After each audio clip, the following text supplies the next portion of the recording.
Bismillahirrahmanirrahim. Jin турасына кетіп отқанбыз. Адам алейхиссаламға чейинки жаралған мақлуқтар жин екен. Жинге чейин эмне экендиги талаш тартыш, чечкендүү бир далил менен сөз жок. Бирок жинден кийин Адам алейхиссалам. Демек, жогорку айтып өткөн сөздөрдүн бардыгынын максаты аннал жан хулиqu минан нар ва хум кабани адама яакулун ва яшрабун ятанасалун. Өткөндө айтканбыз, жин кантип көбөйөт, кандай тартип менен алардын балалайт, жана балдары кантип көбөйүп келген, ошолорду боюнча айттык. Демек, максат жогорку айтылган сөздөрдөн жин оттон жаралган, адам баласындай жейт, ичет жана урпак улайт. Алардын ичинен момундары бар, алардын ичинен кафырлары бар. Аллага ынанганы да бар, Аллага ишенбегени да бар. Кандай эле Аллах Таала буну Суратул Ахкаф сүрөсүндө Аллах Таала эскерткендей. Бул Ахкаф сүрөсүнүн тафсирини Ибн Касир рахматуллахи өзү айтат, китептин автору.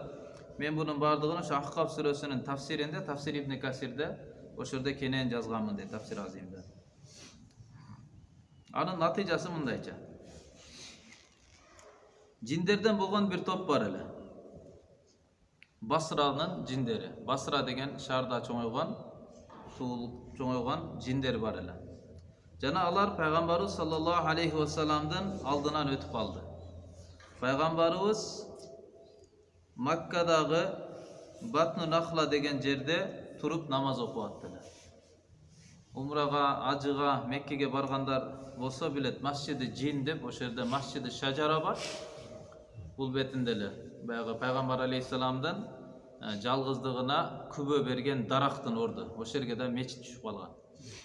Пайгамбарыбыз келип бирөөгө жекече дават берип, аны эскертип Аллага чакырып атса, ал айткан сени менен биргеликте ким сага күбө бере алат, ким далил бар десе, Абу Бакыр бар эле, чынчылдардан, Умар, атактуу адамдар. Алар да айткан жок, мына булар мага далил депчи. Пайгамбар ошо даракты көрсөткөн да. Дарак мага далил болот десе, анан дарак кадимкидей тамырларын үзүп келип, пайгамбардын алдына келип туруп, анан күбөгө берип кайра ордуна кайткан да. Ошол жерде баягы Масжиди Шажара деп, дарактын мечити деп түшкөн. Ошонун эле бул бетинде Масжиди Жин, жиндин мечити бар. Мына ошол жерде ушул окуя болгон. Жиндердин келип пайгамбарыбызга жолуккан жер. Биринчи пайгамбарыбыздын кыраатын окуган.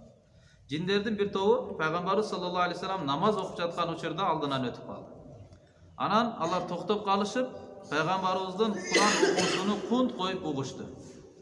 Анан пайгамбарыбызга дейт, ошо кунт коюп угуп, ошо жерде инна сами'на Кур'анан ажаба яхди ила рушди фа аманна бихи деп, чындыгында бизне таң каларлуу бир окулууну, Кур'анды уктук.